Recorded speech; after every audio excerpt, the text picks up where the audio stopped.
a hugely important part of social investment.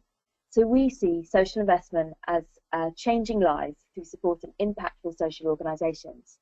But without pushing the boundaries and flirting, as it were, with financial failure, we will inevitably fail to deliver the highest social impact.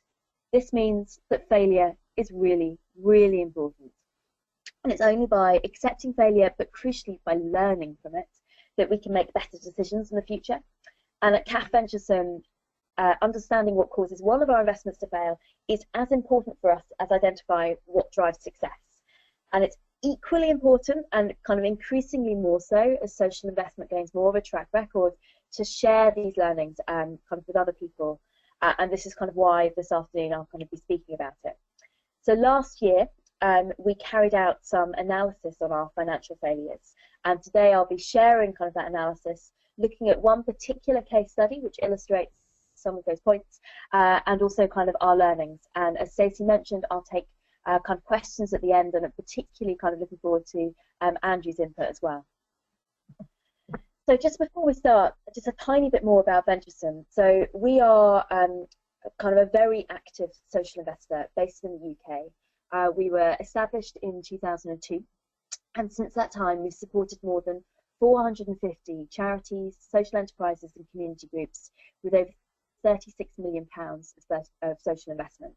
At any one point in time, we've got a portfolio of about 100 investments, so we're quite busy, and we're only able to do this because we're supported by a number of leading grant makers in the UK, but an increasingly high number of individuals and their families who kind of see social investment as a crucial part of their kind of philanthropic toolkit. So that's a little bit about us, and now on to our look into financial failure. So we looked at the time we did this analysis, which was kind of the beginning of last year, we had 22 social investments. So out of that, it's about 400 at that time. Out of that 400, about 22 we failed to recover either some or all of the capital. So we'd made a loan, but we hadn't got all of it repaid as per our expectations. And this also meant that the organisation often went into administration. So the financial failure is often part of the organisation itself completely shutting down. Not always the case, but there's a very, very strong correlation. One thing that's kind of worth stressing is that our focus is on financial failure rather than the failure to deliver the expected social impact. There is a remaining question about actually what the correlation is between financial and social failure. Our experience suggests that there is a very strong correlation, but it's not something we've done detailed analysis on. The reason we think that there's a correlation is it's kind of fairly obvious, but often, you know, if we fail to get all of our capital back, it's often because the organisation itself has failed, and if the organisation itself has failed, often kind of, you know, the social impact just hasn't happened. Before I go on to just the real analysis, it's worth stressing that however much I say we want to learn from failure, we want to kind of keep on making failures, ultimately when we make an investment, we hope to be repaid in full, and that repayment is really fundamental to what we're doing. So we're responsible for safeguarding money that's been designated for social causes, and we have to ensure that capital is used responsibly to create the social impact. We want to reuse that money as much as we can to kind of ensure that organisations can thrive. However, there's that balance between accepting that some of those will fail. So onto the juicy stuff, what we actually found when we looked into our kind of 22 failures. So as you'll kind of see, these percentages kind of break down factors that were present at the time that the organisation or the kind of the investment failed. You'll see they add up to a lot more than 100%. This is because most kind of failures had multiple reasons behind them. So some of the kind of social investments that failed had 2 or 3 of these reasons, which is why the kind of the bright-eyed among you will notice they add up to more than 100%. So if I just kind of talk through kind of what the primary reasons were. The first predominant one, so present in the 11 out of the 22 deals that we looked at, was what we've characterised as can't do it. So that means that where the people in charge of the organisation didn't have the necessary skills, particularly business and commercial skills, to perform their role effectively. That often included cases where new management personnel had different expertise to their predecessors, or where organisations kind of were trying to adapt to a trading model but didn't have the necessary commercial skills at the senior level to do so. More recently, particularly in the UK, but increasingly around the world, as this kind of contract gains popularity, kind of payment by results and social impact bonds involve quite a different level of rigour in terms of your financial systems and your rigour of fulfilling a contract, and often management have really struggled to adapt quickly enough to that kind of those new expectations. Really big reason is really related to this point, but subtly different. We've characterised this as won't do it. So that's where those people in charge did have the skills, but didn't sufficiently utilise those skills. So often this might be the board. On paper has a very strong set of kind of diverse skills. However, as a collective, they took perhaps a weak approach to particular situations. They failed to utilise their professional skills or failed to utilise them quickly enough to really make a difference. So this point is actually a really interesting one for us, because it brings up a challenge for our due diligence. So at the start of any investment, when we're doing our due diligence, we look into kind of the people and the skills in a huge amount of detail. We look at the board, we look at the senior management, what skills, what expertise, what networks do they bring to this organisation. However, what's much more difficult to assess is how effectively will they use these skills. So it's just a point to throw out there. It kind of does throw up some interesting dilemmas around due diligence. Kind of moving on to kind of some of the other kind of big reasons kind of behind financial failure. So in all of the remaining three, this is present in about a third of the organisations that we looked at. So first one is nobody's buying, and this is it happens in the commercial sector as well as the social sector, whereas an organisation has a particular service or a particular product and encounters very low demand. Often this occurred in our experience where a social organisation diversified into trading. So they began a trading arm, for example, but they hadn't properly assessed what the actual demand was likely to be or mitigated against the potential risks. Poor market research, effectively. And often this kind of was married to the people involved, particularly the advocates of the trading, being very confident that this is definitely going to work. And so it meant the organisation took an overly risky approach to a new venture with kind of fairly disastrous consequences, not just for our investment, but for the organisation as a whole. Kind of then moving on to another people reason, we've called cult of personality, which is perhaps a little unfair, but nevertheless, that's what we've described it as. And this is where an organisation becomes very reliant on one person, to the extent that if that person has a bad year or kind of moves on, the organisation really struggles to exist independently. This happens in our case, our experience, it happens most often when it's a social entrepreneur, has set up an organisation, got it kind of going, and then wants to move on and do something else, or then kind of they don't have the right skills to take it forward, but the organisation then falters kind of when they move on. Or in kind of some cases, the entrepreneur is still there and still very passionate, but they've effectively burned out under the pressure. And I think that's a point I'd really like to kind of touch on in kind of questions as well around how we can mitigate kind of that risk. And then the final point, so fifth most prominent feature, was bad with money, and that i.e. where the financial stewardship or decision making was particularly weak. So either the board didn't have the skills to interpret or interrogate the financial information that they were given, or where there was a kind of a lack of proper financial governance, so there wasn't one person collating the information and another person reviewing it, or there was just a failure to really engage with the financial information until it was too late.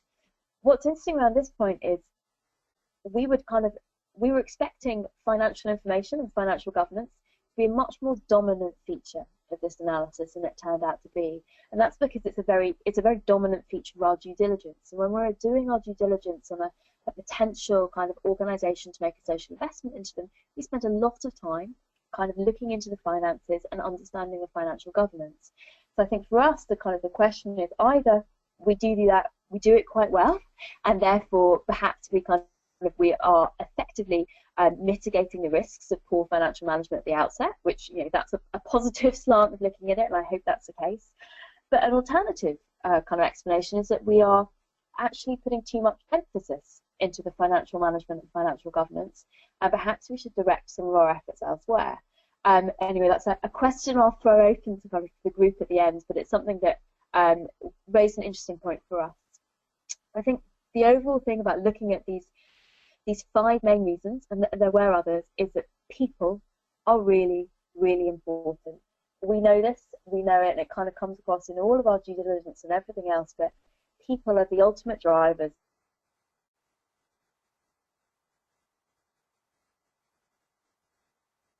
Getting involved. So having said those kind of nice 5 pithy reasons, I mean, it's all certainly worth noting that there are other contributing factors, and particularly kind of, you know, in the social sector, some of these are more important than others. So, you know, if you have a high risk business model doing something that hasn't been, that's obvious, and to the impact and to the investment. We manage a portion of restricted funds, i.e. the organisation might be well funded, but that funding might be very restricted in terms of what they can spend it on, which is a relatively common feature of grant-funded organisations, and can have adverse consequences to kind of organisational resilience. Related to this, if you're very dependent on a single income source, that makes you kind of very vulnerable. If you're very dependent on public service contracts, and again, that's particularly in the UK, that's just because where our experience is grounded, that also makes you potentially more vulnerable. And then macroeconomic factors, so we kind of invest in UK-based organisations, but some operating throughout the world. But with the kind of the in the UK a couple of years ago, that really hit hard kind of consequences for our portfolio. Before opening up questions, I just wanted to bring up a kind of a case study to kind of bring it all to life. This case study is anonymous, so I'm not going to share the name of the organisation that it was, but I will kind of give you some background and explain how it failed and what we think our learnings are from it. So this was a very high-profile social enterprise set up to recruit and train carers to work with families of disabled children and the young adults. And it was founded by a very charismatic social entrepreneur who had a commercial background and a disabled child, and who we initially rated very highly. And around 2 years after it was founded, we approved kind of over £100,000 of social investment alongside some other social investments, alongside some other social investors, sorry. So it was a package of kind of support coming to around about £500,000, a little bit under. This is all sterling, in case you're wondering about the currency. And this investment was made in 2011, so kind of 4 years ago now. And the intention was we put in place the social investment to be repaid over kind of a 7 or 8 year period, so a fairly long-term investment from our perspective. And we made this investment to really support their growth. So this organisation wanted to invest in a few particular things in order to kind of build their organisation quite quickly and to expand their social impact, and also to expand their business model so that they become revenue generating and ultimately kind of self-sustainable. And we backed this plan, and that's why we made the investment. However, that's not, unfortunately, kind of what happened. So not that long after kind of we made the investment, the environment, the economic environment in the UK started deteriorating very rapidly. So we made our investment around about 2011, and although the recession in the UK started around about kind of 2008, 2009, the impact, kind of the flow through to the public sector, didn't really happen until kind of 2010, 2011, with a kind of change of government. And this made a very severe strain on a lot of the public sector finances, and that put a severe strain on this organisation's business model. So that was the first thing that kind of happened. So I guess a kind of a macroeconomic factor, albeit one they didn't react quickly enough to. So we've called that kind of a nobody's buying kind of factor. Then they had commercial and fundraising expertise in the business, particularly in the boards, but in our view, they didn't utilise this expertise sufficiently. So they struggled to build a viable business model, and they had unrealistic fundraising forecasts around it. So in our view, this is it's kind of, you know, you've not just got the things happening in the economic environment, but also you've got a group of people who aren't perhaps reacting as quickly as we were expecting them to. This followed then the founder CEO, who was, you know, very dynamic, you know, came to kind of a disagreement with the board and kind of left the organisation. And then the organisation did, you know, they had a good team beneath them, but it kind of floundered a little bit, kind of.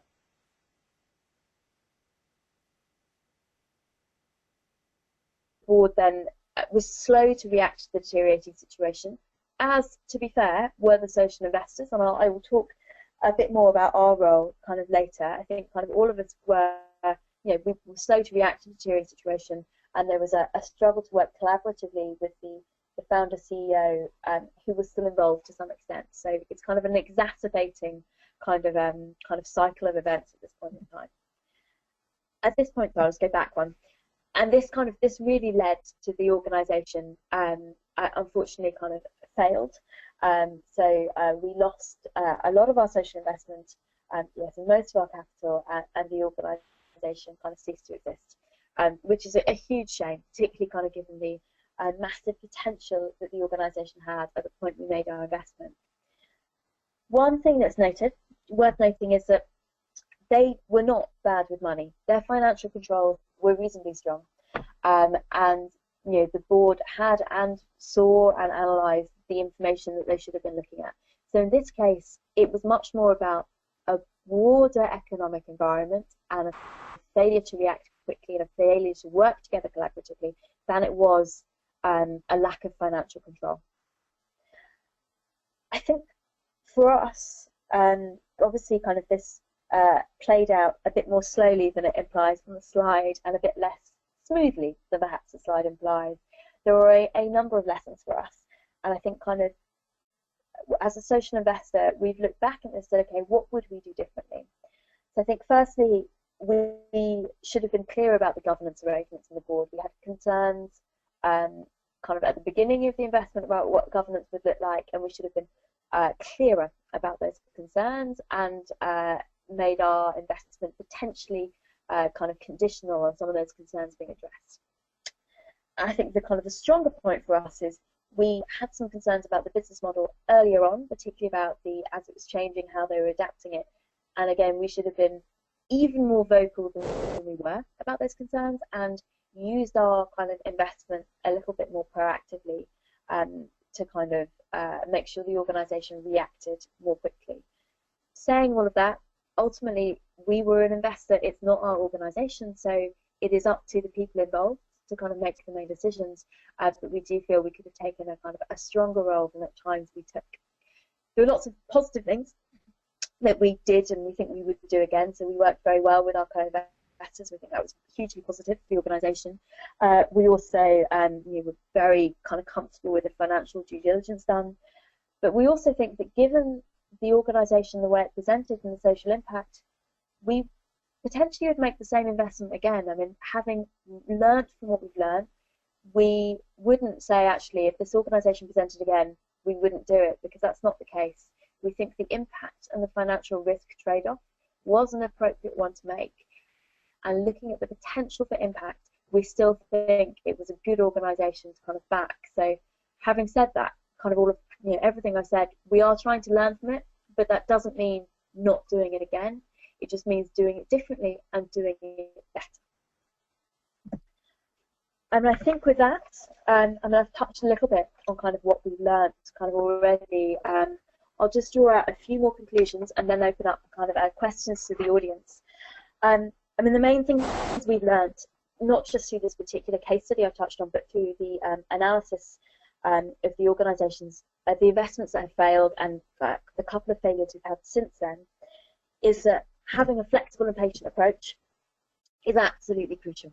So we vary the terms of our social investment where appropriate, for example, giving capital repayment holidays. we think that is absolutely crucial to supporting organisations and has to be part and parcel of how you approach social investment.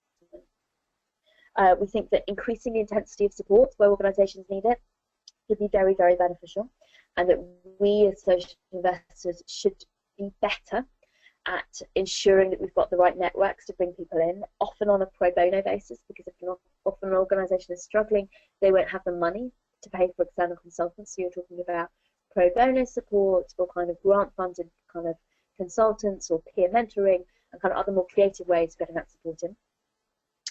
And the other thing is actually improving our measurement and analysis, so making sure we really understand what's going on continues to be very, very important. And you know, everything we do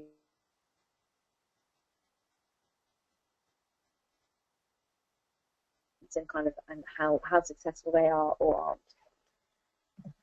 And what this means is that in the future, kind of from now, kind of going forwards, we will remain bold.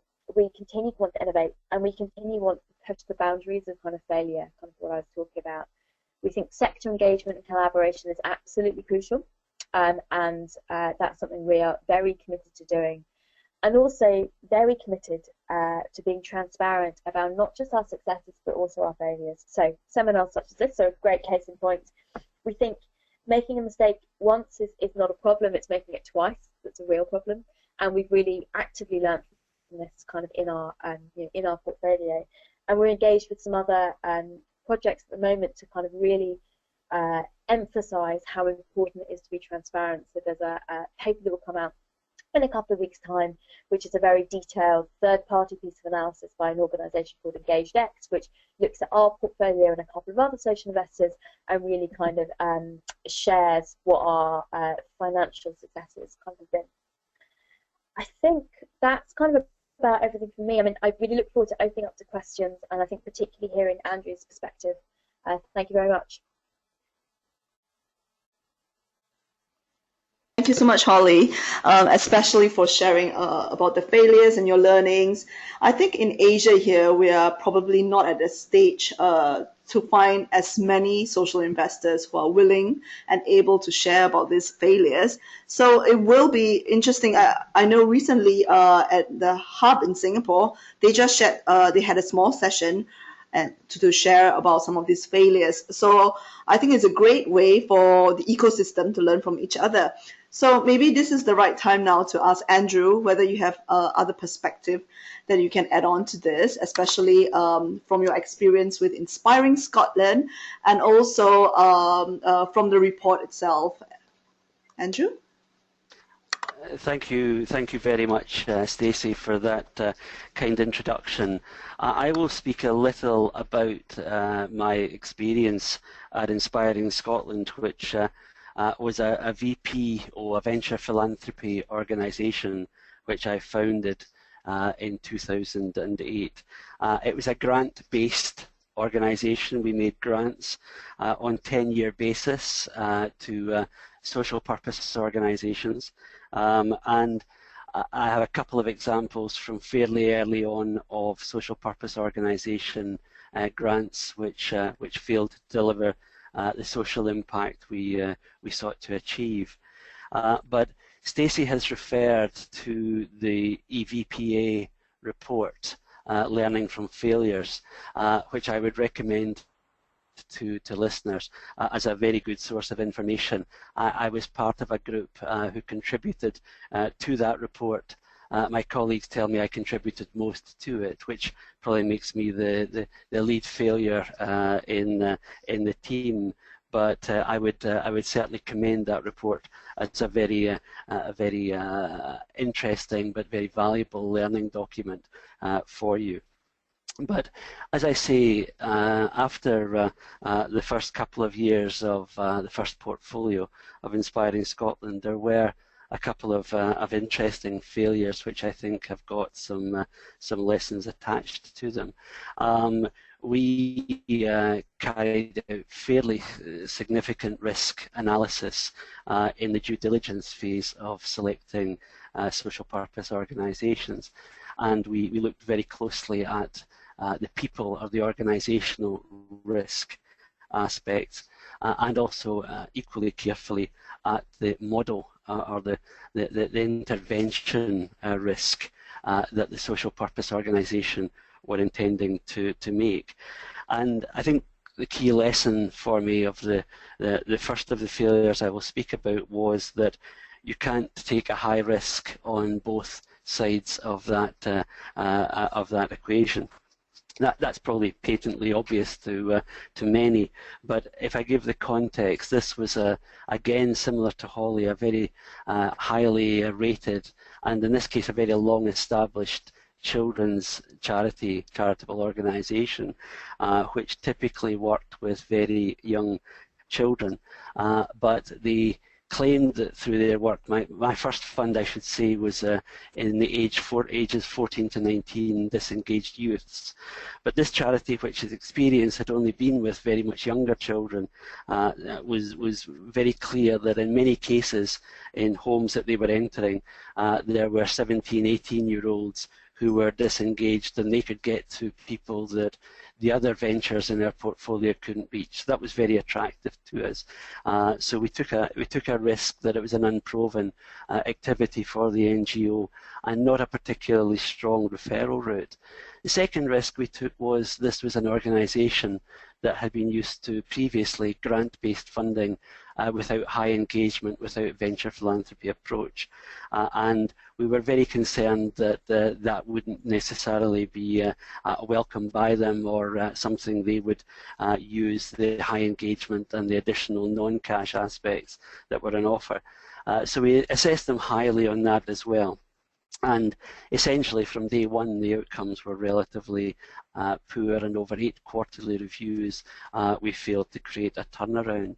But perhaps what's very interesting, and another learning from this, was after 2 years, when it was clear that the outcomes were not what we expected, nor were they what the NGO expected, there was a great deal of difficulty in creating a soft landing on that one and creating an exit that was not reputationally damaging, because it didn't make that NGO a bad NGO. They were still very effective in other aspects of their activity. So I think an early exit and a failure, learning from that in that case was dealing with the way out is very important, and it's got to be dealt with sensitively. Briefly, the other venture which we exited early was where venture philanthropy is based on high engagement, and this was a relatively small NGO in the mental health area that simply wasn't ready for the level of rigour and engagement that a venture philanthropy investor or donor would make to it, and we became more of a problem than a solution. But what our brand of venture philanthropy did was and other investors with perhaps slightly different approaches as part of the exit thing. But I mentioned, beyond Inspiring Scotland, I mentioned the EVPA report, and I think there's some good points in there, which I think Holly has very well introduced in her presentation before, but if I could just reinforce those from that report. Huge problem in managing relationships with investees can become founder syndrome, which, as I say, Holly has referred to, and often the charismatic leader that brings you in as an investor ultimately becomes part of the issue in terms of trying to grow and scale a venture, and many of the respondents to the EVPA work were calling that issue out. Another point was that when things go wrong with an investee, when things go wrong with an organisation that you're donating funding to, often it's difficult for them to point out the problems quickly enough and openly enough to you as a venture philanthropy organisation. And we certainly found that inspiring, so building the confidence in our organisations we were working with for them to be able to openly share difficulties, because if challenges aren't shared, then they become bigger challenges, as we all know. A couple of final points I would make, again drawing on Inspiring Scotland, which is about the venture philanthropy organisation itself, and the EVPA report echoes this, that building the right type of board, an entrepreneurial board, is very important, and balancing entrepreneurial spirit with stewardship of people's money is quite a difficult balance, and many of the respondents to the EVPA paper called that as one of their failures. Failure, not being able to articulate the added value of it was one of the other aspects. And the financial model of venture philanthropy, one of the things that came through to me from the EVPA work was the fragility often of venture philanthropy organisations and the ability to recover the costs and build strong and sustainable models for themselves as funders was an interesting, and all of those things, as I say, there are much wider learnings in the very well presented report, which I think is linked through this webinar.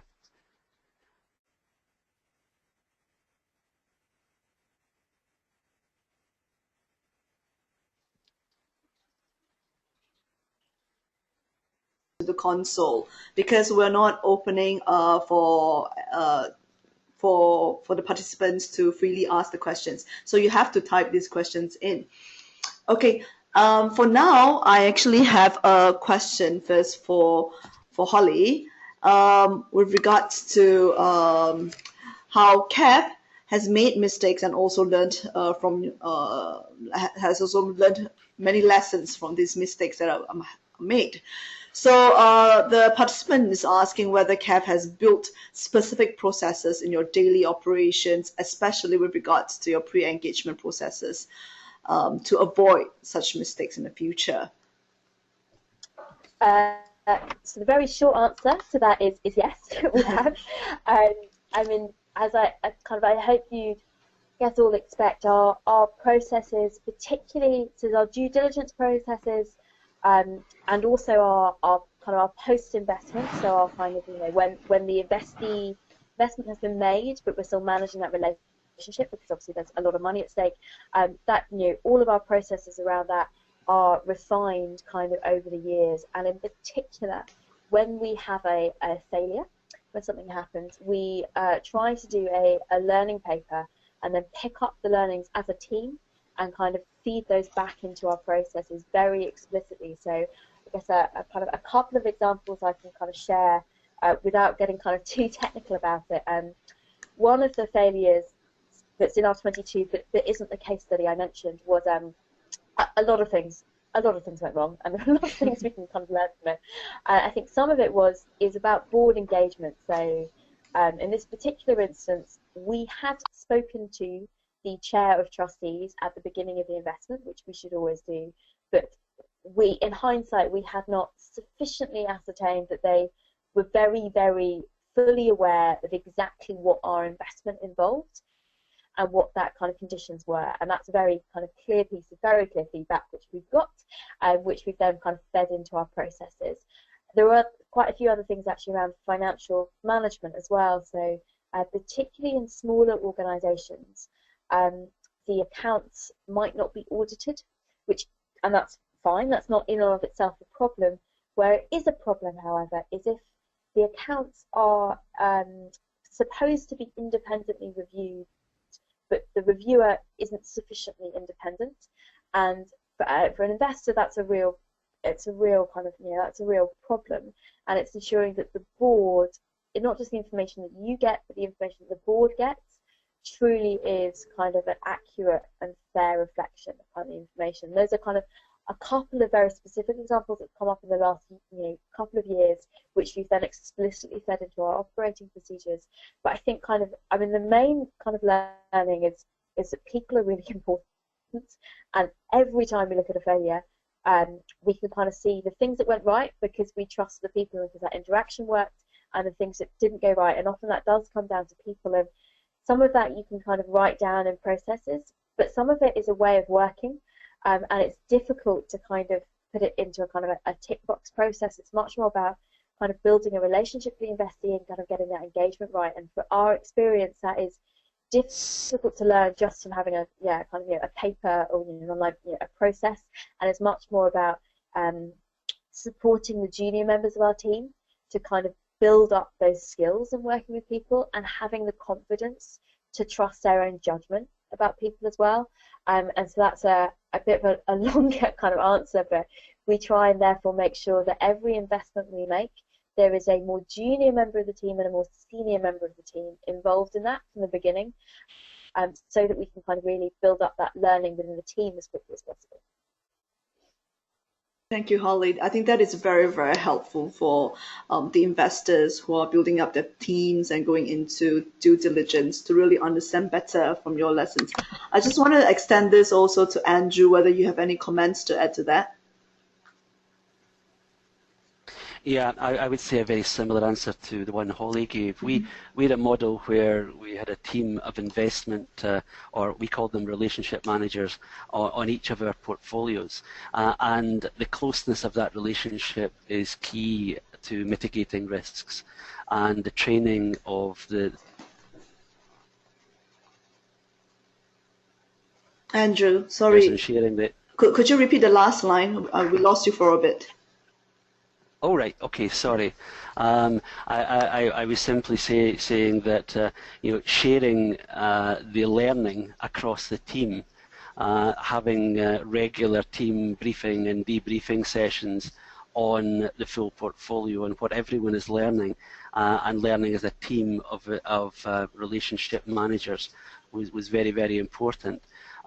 We also had issues, as Holly has mentioned, with robust measurement systems.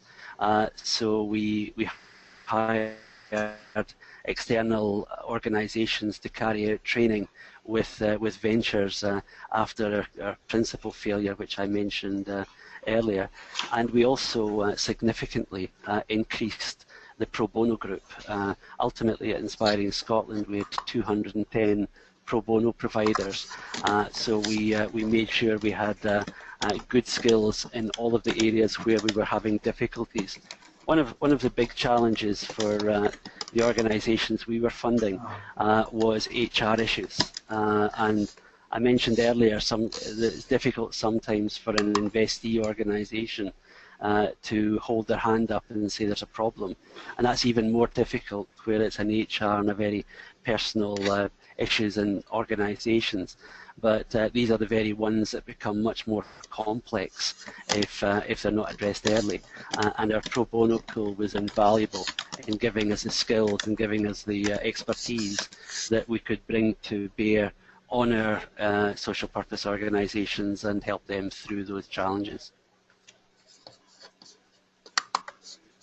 Thank you for that. I was also thinking about how, all this probably goes back to the initial question about how you define failure, because failure, as Holly had mentioned earlier on, is probably not simply just about not being able to collect back that financial return, although it's very much intrinsically and closely linked. I think, as you mentioned earlier, a lot of it is also to do with setting the outcomes right with the investee organization on the outset. Would you agree with that? Is that to Andrew? Yes, to you. Before I pass it back to Holly. Sorry about that. I'm sorry about that. I just thought I should clarify.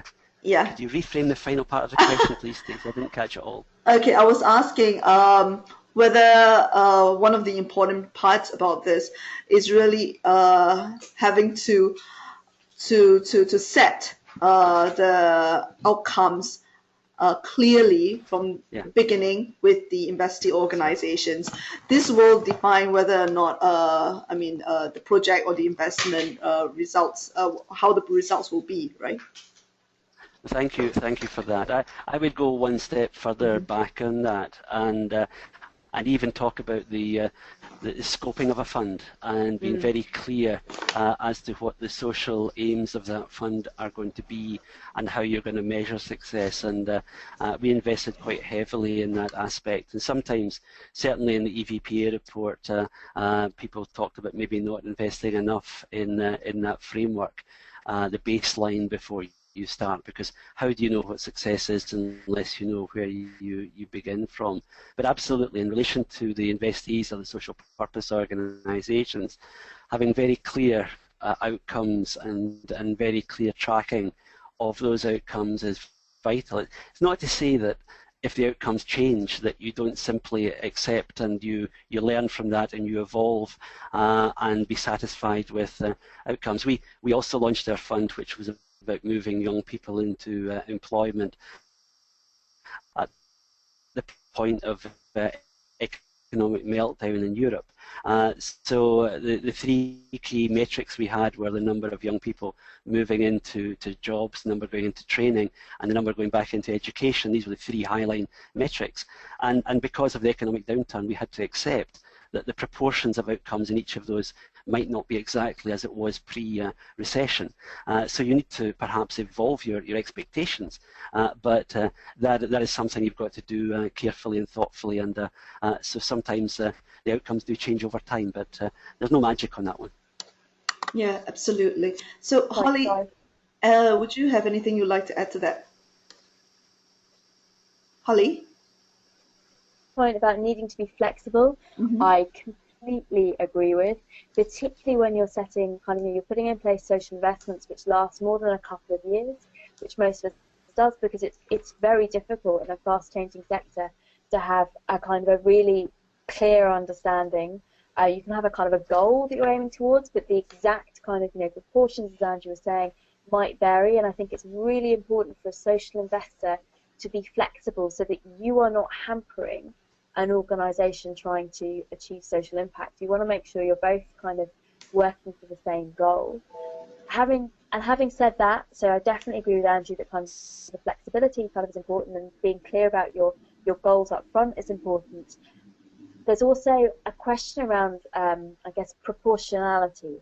So some of our investments are very engaged, so it's high risk capital. A lot of support is being provided, it's possibly large amounts of money, and it's really, we're very much a partner with that organisation, and we're very involved in kind of analysing a business plan and kind of agreeing with them on what the appropriate outcomes are. But often we're not. Often we are just a lender, and that's absolutely what we should be, and it's the organisation driving it. So there is something around the organisation has to usually, they come up with the outcomes, they own the outcomes.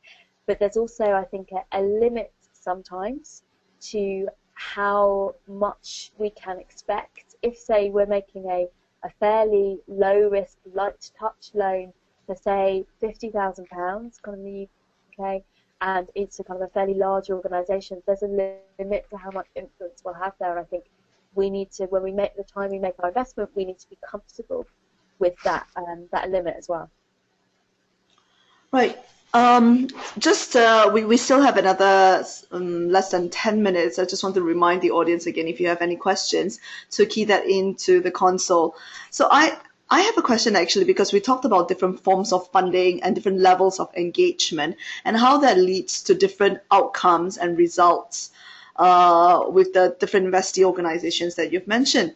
And I was wondering whether, for example, in Andrew and Holly's experience, if you're doing a certain form of investment, be it venture philanthropy or impact investing, and then you realize that that organization is not well suited for that form of investment or that investment vehicle, would you refer the organization to other organizations that are, would be a better fit for them? Or would you tell that investee organization, perhaps, you should be approaching someone else instead? Yeah, if I tackle that one first, if Sure. I may, yes, we do. Very rarely in the middle of an investment, we hope, certainly, we realise this way before we've actually made a kind of investment, and it's a key part of our due diligence phase. So I guess to put it into context, of all of the organisations that get in touch with us every year thinking that they would like to borrow some money, actually a large portion of them are not in a position to borrow money. They need grants, and therefore we very actively signpost and refer them to grant makers and other sources of capital, and that's a big proportion of the organisations that get in contact. Equally, there's a large proportion of organisations which want to borrow money but can do so more cheaply from a commercial bank because, for example, they'll have the security, so say a building, to act as an asset to borrow against. And that's also kind of really important. If they can borrow more cheaply from a commercial bank because the commercial bank has much lower due diligence requirements, then they absolutely should do so. And so that's another really important point of referral. And I guess then you've got the organisations who then actually they look as though they meet our criteria and they are kind of borrowing. We then think about which partners we might need to get involved kind of at that stage. But hopefully all of that happens before, as part of our due diligence, because kind of, if we've already made our kind of social investment, but at that point it's kind of quite late in the day to kind of make that realization. So that usually happens in the due diligence phase. Andrew? Yeah, I would say absolutely it's incumbent. Yeah. Hello, can you hear me? Yep, definitely. Okay. Sorry. Yeah, I think that's very helpful and practical for some of the audience to learn about that. So one final question. Maybe I'll ask this to Andrew first before Holly. Are there any easy red flags that investors can identify when they select the investee organizations then? I guess this is, again, with respect to the due diligence process.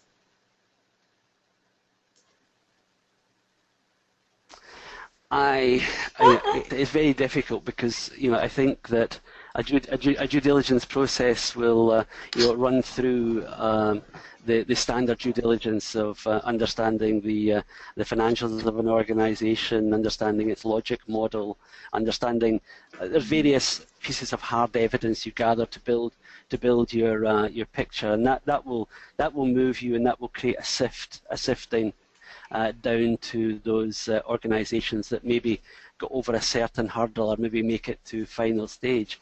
But the difficulty is that you're then into very much softer analysis of people's attitudes and their approaches and their levels of ambition and their willingness to collaborate and various other things, and those are quite tough. And the way we did that was as a final stage to create panels, bring investors, bring specialists in the area, bring others together, and effectively interview and try to see the whites of people's eyes and understand their softer skills. And we invited the chief executives and at least one board member to come and participate in those panel exercises to try and assess those softer things. So I think that's a sweet spot. That's a key to everything, and I think you can tell by answers often just how ambitious and how collaborative people are. But it's only really in situations, often in pressures, that you can understand those things. That's a very. And I just Stacey, if I can just add to Andrew, so absolutely. So if I can add to Andrew's kind of. Hello? Yes, Holly, please go ahead. Hey, Stacey, sorry, I was just saying if I can add. Okay, if I can add to Andrew's point, just say whilst I definitely agree with that, I think actually there are some red flags which mean you really should back away at a very early stage, and the main one really is it comes back to people. So if the people you're talking to if you don't trust them, so you think either they're not telling you the whole truth or they're not, they're trying to dress something up as it's not, that is a massive red flag for us, and we just shouldn't go anywhere near them. And that kind of comes back to why, again, I'm trying to make sure that the whole of our team have the confidence to be able to make that call. So that's not saying you don't like someone, that's completely different. It's saying if you don't trust them, if you don't think they really understand kind of what's involved, which is something often you can pick up from some pretty early conversations, then at that point we should kind of back away, because every social investment we've made where we've gone against that instinct, so it's rare, but if we've made a couple of social investments which we need, at the time we felt really uncomfortable with the people we were dealing with. So this is some of the early investments we made. That's they all ended badly. So, and that for us is kind of the one red flag which we really need to kind of abide by. Okay. All right. So thank you everyone for this very thoughtful session. Thank you, Holly, and thank you, Andrew. Well, We will post the webinar recording on our website by next week, so please look out for that. We will also be holding another webinar on June 25th on development of the Chinese social entrepreneurship sector. So please visit our website's event page to register for it. Thank you again for your engagement, and we look forward to our next session. So thanks again, Holly. Bye. Thank you. Thanks. Thanks, Stacey. Thanks, Andrew. Bye, everyone.